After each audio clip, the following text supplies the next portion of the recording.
ईश्वर जो है वो सद्बुद्धि देता है। प्रहलाद को एकांत में पूर दिया गया है, लेकिन प्रहलाद 24 घंटे हमेशा भगवत में रहते रहे। उनको खबर है मुझे जाना भी एकला है, आया भी एकला हूँ। इसलिए एकांत में जो भक्ति या साधना होती है और समूह में नहीं होती है। जिस माता बहन को कि भाई को कि कोई बड़े उम्रदार लोगों को एकांत पर रहना हो, पढ़ता हो, एकांत में रहता हो, अगर भाई बहन कोई पर, तो समझे लो भगवान की कृपा बरसी रही है। अन्यथा खूब माला करो, भगवान में ध्यान करो कि शरीर सारू हो तो जगत ने काम करो। अब भगवान चांस आपे से भक्ति माटे तो भक्ति करो, कंटालो नहीं। आदत पड़ी रहती है ना प्रवृत्ति में, तो मन नहीं लगता है, बाहर बाहर मन दौड़ता है, भागता है।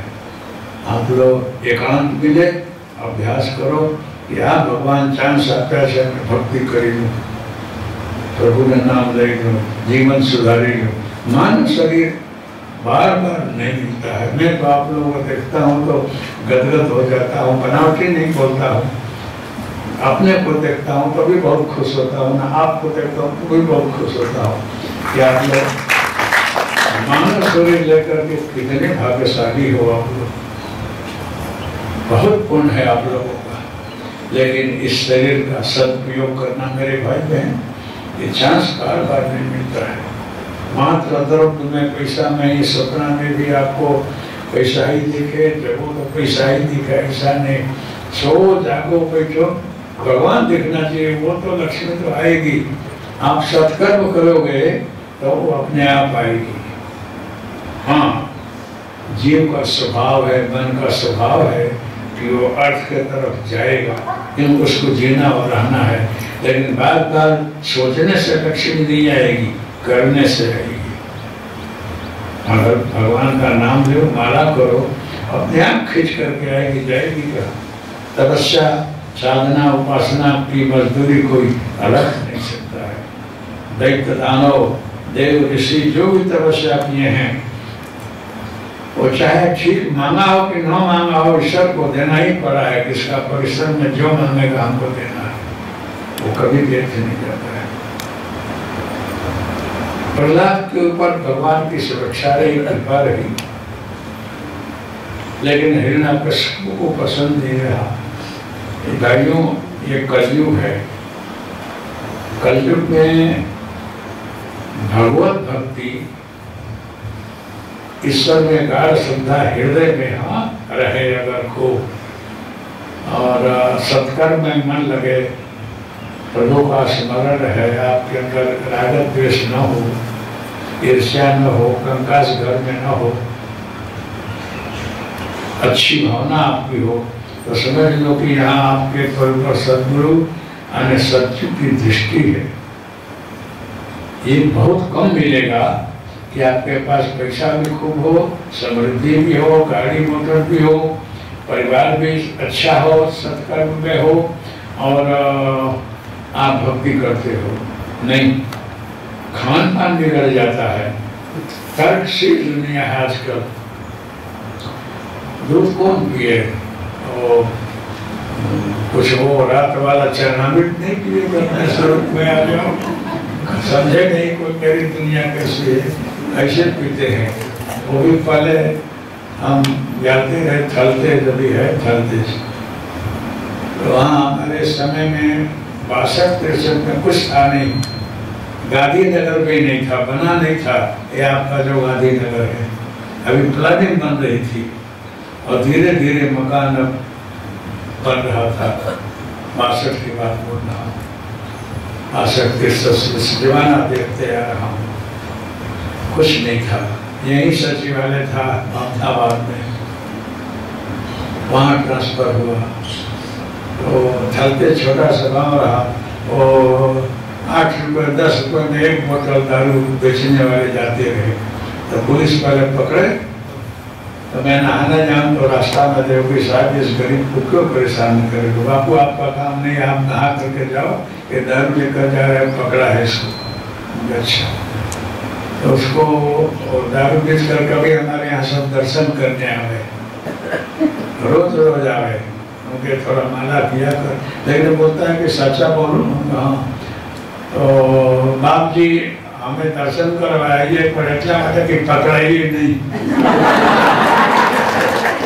भगवान मरी जाए आ कृपा करे ये हेतु नहीं होता। आज मारो मुहूर्त एवो बने कि 20-25 रुपया ना दारू बेची आइए तेमें मैंने 5 रुपया कमीशन મળે, पकड़ाइए नहीं तो एक दिवस में 5 रुपया तो મળે એટલે आइए छे। अच्छा चलो इस बहाने भी तो कुछ करते हो, करके जाए। और भी लट्ठा बनाते हैं सब। मैं कभी मसाज में उधर फिरने जाऊँ तो सब बनाने वाले वही खड़े रहते रहे, तो मारते रहे कोई जाए तो हमको बोले नहीं कि बापू इसको क्या लेना देना है। तो मैंने बोला ये सब क्या कर रहा है, महाराजा को क्या काम है, आपका विषय नहीं है, क्योंकि कैसे बनता है तो देखना है। तो जितना गुड़ सड़ा हुआ हो वो गुड़ लाते रहे, वो बोलते रहे सब, और उसमें नसादर डाले, नसादर और क्या क्या डालकर गंदे जगह उसको डांट दे। उसके बाद जो है वो कोई ऐसा बड़ा पीपा लाता रहा, उस पर कोई ढकता रहा और उसमें पानी रखे, नीचे आग लगा रहे, क्या क्या करता रहा।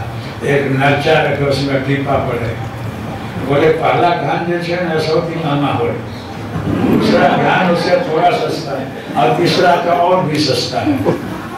तो उसमें दारू है, लट्ठा है, नाम अलग अलग है हम लोगों का।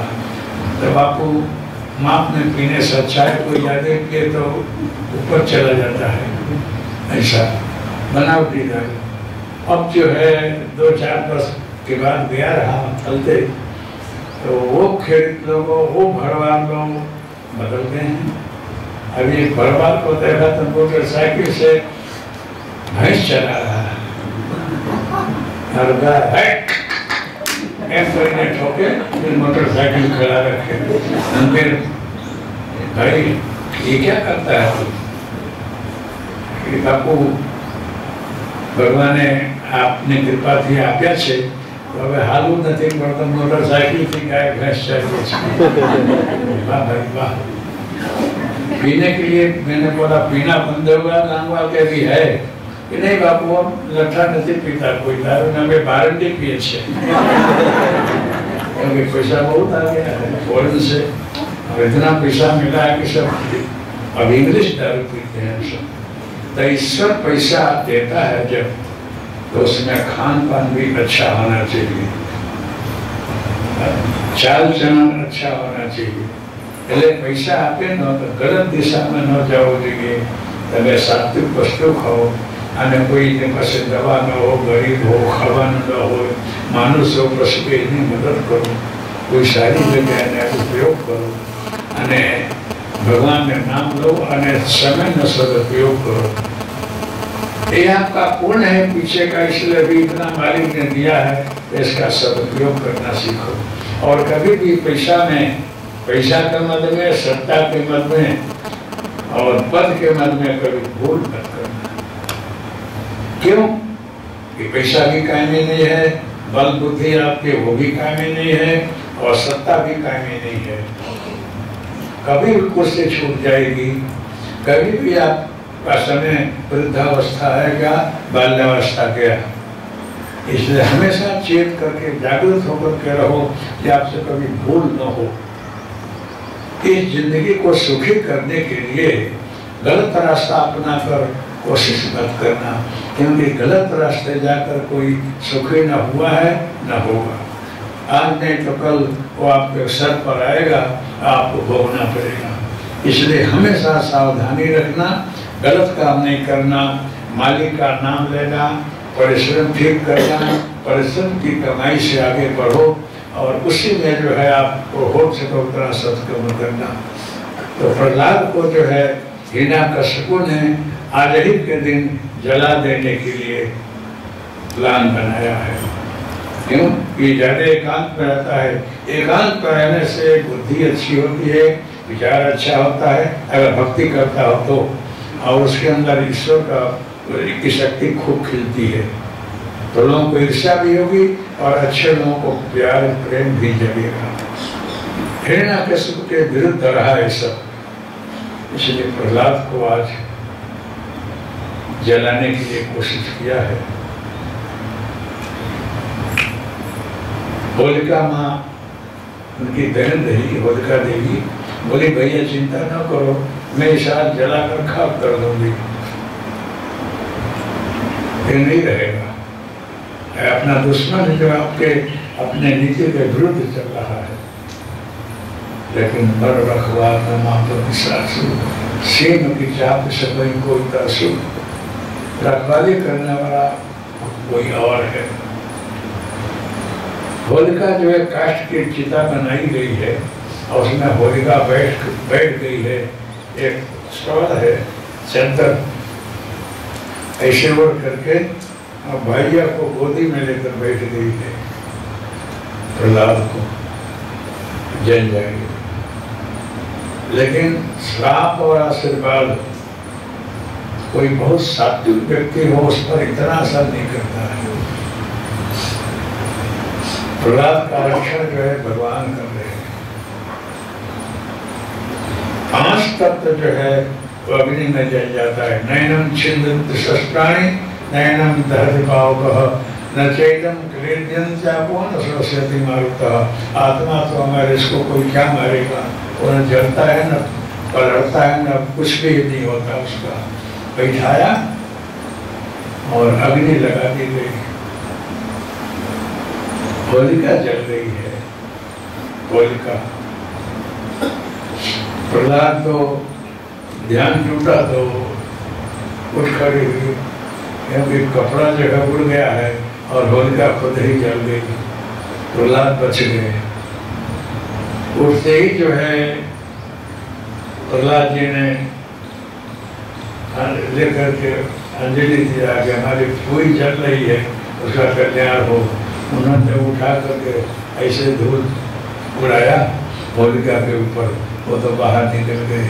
ऐसे वो होली, उस दिन से होली होली लोग करते हैं। लेकिन इसका ऐसा नहीं है कि होलिका और प्रहलाद का ही ये संबंध है।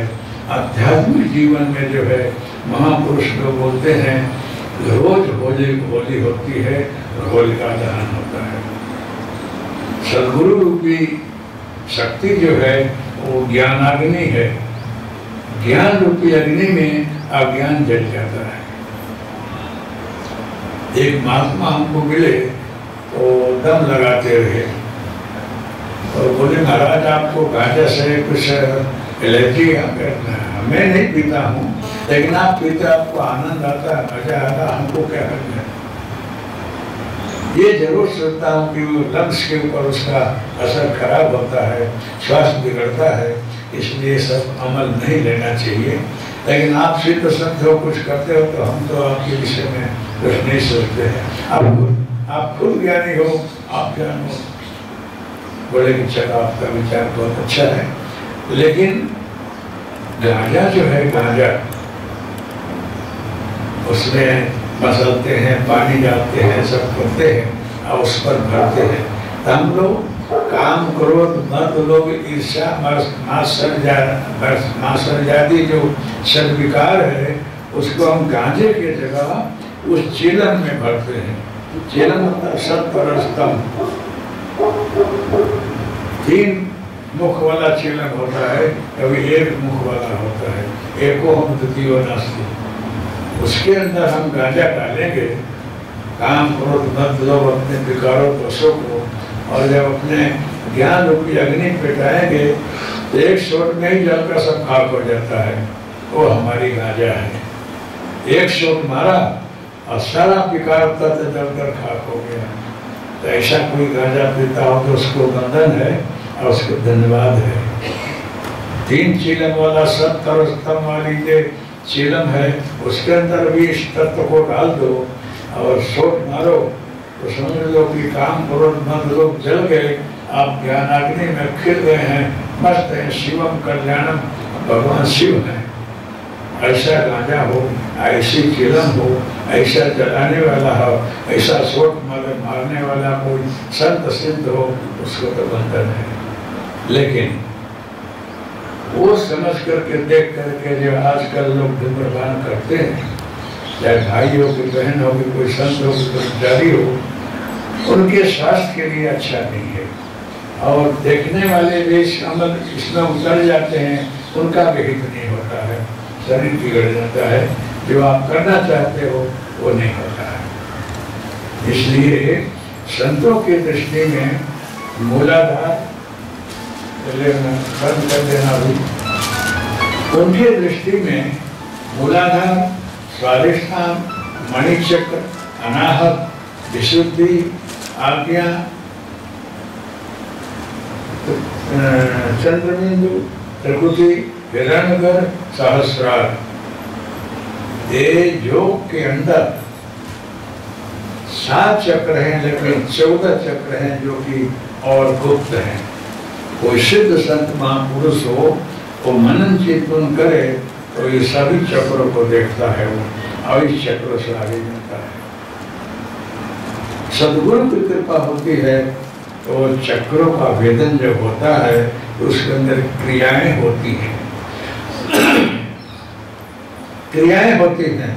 और उन क्रियाओं में आप जो सुने हुए कि ना घूमते छियते कर्म, भोग के बगैर कर्मों का क्षय नहीं होता है, सबको भोगना ही पड़ता है, चाहे कोई भी हो, कोई स्थूल में कोई सूक्ष्म में ध्यान में भोगते हैं। स्थूल से भोगने जाओगे घबरा जाओगे। तो कोई सिद्ध समर्थ महान सदगुरु हो और आपका उनके साथ रिलेशन हो, संबंध हो, चाहे किसी भी जन्म का हो, किसी भी जन्म को कृपा प्रकट हो जाती है तो आपको सूक्ष्म में, ध्यान में, मुद्रा में, क्रियाओं में उस कर्म का क्षय होता है। उसको बोलते हैं कर्म विपाक, कर्म पाक, शक्तिपात बोलते हैं। जब गुरु की कृपा बढ़ती है, शक्ति बढ़ती है ना, तो सारे कर्म अपने आप जलने लगते हैं अंदर और स्वरूपांतरित होने लगते हैं, आपके अंदर अपने आप क्रियाएं होने लगती हैं। ये शक्तिपात का लक्षण है। इसमें आप तर्क मत करना, क्योंकि मैंने अनुभव करके देखा है कि तर्क करने से इसमें कुछ समझ में नहीं आएगा। जितना मेडिकल है, आयुर्वेद है, होम्योपैथिक है, एलोपैथिक है, चाहे कोई भी डिपार्टमेंट हो, अंदर के सभी नसों के सभी तत्वों को किसी का ज्ञान नहीं। ब्रेन के अंदर कितनी नसें हैं उसको कोई डॉक्टर आज तक जाना ही नहीं, क्योंकि बुद्धि से पार है। जितना तक उनकी बुद्धि पहुंचती है वो ब्रेन को ऑपरेशन करते हैं, ठीक रखने की कोशिश करते हैं, फिर भी अमुक नशे अमुक तरह की तो कटेगी जाती है, सब सुरक्षित नहीं रहती है। इसलिए ब्रेन के अंदर ऐसा है। तो सदगुरु जो कृपा करता है तो उसके कृपा से अंदर के मल का परिपाक होता है और आपके सारे शुभ अशुभ कर्म कुछ शरीर में भोगाएंगे, आपको सूक्ष्म में ध्यान में अपने आप कटेंगे। क्योंकि कल्पना न हो, आप सोचोगे तो यही लगेगा कि ये तो अनुभव मेरे से कभी हो ही नहीं सकता है, स्कूल में मैं कर ही नहीं सकता हूँ। स्पॉन्टेनियस मेडिटेशन जो है, सहज ध्यान है, इसमें जो क्रियाएं होती हैं तो बुद्धि से बाहर है। आप योगा कर सकते हो, कसरत, एक्सरसाइज, लय योग, इसको हठ योग बोलते हैं, राज योग बोलते हैं। लेकिन अंदर जो अंतर योग है, क्रिया योग है, लय योग है, ये नहीं कोई करा सकता है, ये कोई नहीं करा सकता है सिद्ध समर्थ गुरु के सिवाय। तो जब आप लोगों को सहज ध्यान में जो यौगिक क्रियाएं होती हैं, पेट का ऊंचा नीचा होना, श्वास का रुकना, छाती का फूलना, गले का अवरोध होना, कहीं स्पाइनल कोड में कुछ चल रहा है ऐसा अनुभव होना, कीड़ी चलते ऐसा अनुभव होना, प्रकाश अंधकार दिखना, ठंडी गर्मी महसूस होना, शरीर में झंझनाहट होना, शरीर का हिलना डुलना, कंपन होना वगैरह वगैरह, जीवा का ऊंचा चढ़ना, जो भी क्रियाएं सूक्ष्म में होती हैं ये गुरु कृपा से होती है। शास्त्र में पढ़ने जाओगे तो शायद थोड़ा आपको पढ़ने में आएगा, लेकिन अनुभूति नहीं होगी। ये जो है गोरखनाथ जी हैं, बसंतनाथ जी हैं, सिद्ध समर्थ महापुरुष हैं, दत्तात्रेय महाराज, इनकी कृपा से होता है। लेकिन आप चाहो कि अपने में आप कर लो, तंत्र जो क्रिया जो लय जो नहीं होगा, ये कृपा साध्य है। तो जो भक्ति करता है सरल भाव से, उसके अंदर सारी प्रवृत्तियां, सारी क्रियाएं अपने आप होती हैं। आपको कुछ करना नहीं है, आपको कुछ सोचना भी नहीं है। आप भजन करते जाओ, अपने आप सब हो रहा है, जानने सोचने की जरूरत नहीं है। सीखोगे तो भी नहीं आएगा, ये अपने आप हो रहा है। आप प्रसन्न रहो, खुश रहो। ऐसी क्रियाएं जो होती है ना, बुद्धि के बाहर की वस्तु है, नहीं समझ में आएगा। ये गुरु कृपा है। अब न जाने कौन से गुरु पे किस पर कितना ढल जाते हैं। एक पूरी जात का भाई है, एक बहन है, उसको बहुत क्रिया होती है और खुश खुश रहते हैं। क्या बात है, कोई श्रीमंत लोग और पैसादार लोग कहीं कहीं मीटिंग भरते हैं योगासन के लिए। आज इसको घरे बैठे क्रिया हो रही, क्या ये पूर्ण किया होगा गरीब आदमी। आज बहन का क्या होगा कि घर बैठे क्रियाएं हो रही हैं, सदगुरु की अनुभूति हो रही है, वो मस्त है। ये किसी जन्म का पूर्ण है कि किस पर कैसे वो ढल जाए खबर नहीं पड़ती। लेकिन मन की निर्मलता, निश्चलता, निष्कपटता, करुणा, दया, क्षमता वगैरह जिसके अंदर हो ना, उस पर ईश्वर की कृपा अपने आप ही बरसती है। चौकड़ी बाजने से नहीं आएगा, माला करने से भी नहीं आएगा। लेकिन आप दिल ऐसा रखोगे, सबके प्रति दया, करुणा, समभाव, किसी का हित नहीं करना, कष्ट नहीं देना, भेदभाव नहीं रखना, आगे गोटी नहीं रखना, सरल हृदय रहेगा तो आप पर ईश्वर की कृपा यूं ही बरसेगी। समझो तो ये चक्र जो है, चक्रों में कलर है, मूलाधार से स्वादिष्ठान, अनाहत, मणि चक्र, इसमें पीला है, लाल है, ब्लू है, ऐसे कलर है, अंदर का रंग है। तो जब सदगुरु की कृपा होती है और ईश्वर देव की कृपा उसके बाद होती है, तो आपके सारे अंदर के रंग खिल उठते हैं। किसी को ध्यान में पूछे तो क्या दिखा, तो पीला रंग दिख रहा था, कोई बोलता नीला रंग दिख रहा था, कोई आकाशी कलर दिख रहा था, कोई बोले बिल्कुल व्हाइट दिख रहा था। ध्यान में ऐसा दिखता है। वही होली है, आपके अंदर सदगुरु की कृपा बरसी है और वो कलर खिल रहा है, आपको रंगा जा रहा है लाल, पीला, ब्लू, व्हाइट रंग में। समझ लो कि रोज ध्यान करो, रोज होली मनाओ और रोज करने ऐसा आनंद बारंबार नहीं आएगा।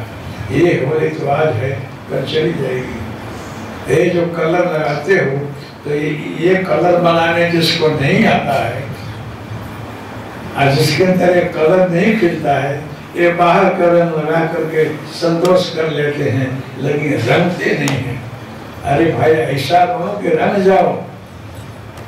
मीरा के तरह से, मीरा ने बोली है कि बस श्याम पिया मेरी रंग दे चुनरिया। ऐसा रंग दो इस पर कोई दूसरा कलर चढ़े ही नहीं। और धोबी लाख कोशिश करे, धोबी जो है धोए चाहे सारी उमरिया, और भी एक कलर ना हटे। मतलब नींदक जो है, राग द्वेष, तेजद्वेषी लोग आपकी कितना भी टीका टिप्पणी करे, कुछ बोले, फिर भी इस कलर में कोई फर्क नहीं पड़े। मालिक ऐसी कृपा कर कि हमको कोई गाली दे, हमारी निंदा करे, प्रशंसा करे, वाह वाह करे, लेकिन हमेशा मैं एक मस्ती में मस्त रहूं, ऐसा मेरे पर कृपा कर। ऐसा रंग दे कि मेरा रंग हमेशा स्थिर रहे। इसको होली हम बोलते हैं। और ये जो होली है, ये तो आप बाहर होली है, ये थोड़ी देर के लिए आनंद आएगा, खुश हो जाओगे। हरि ओम।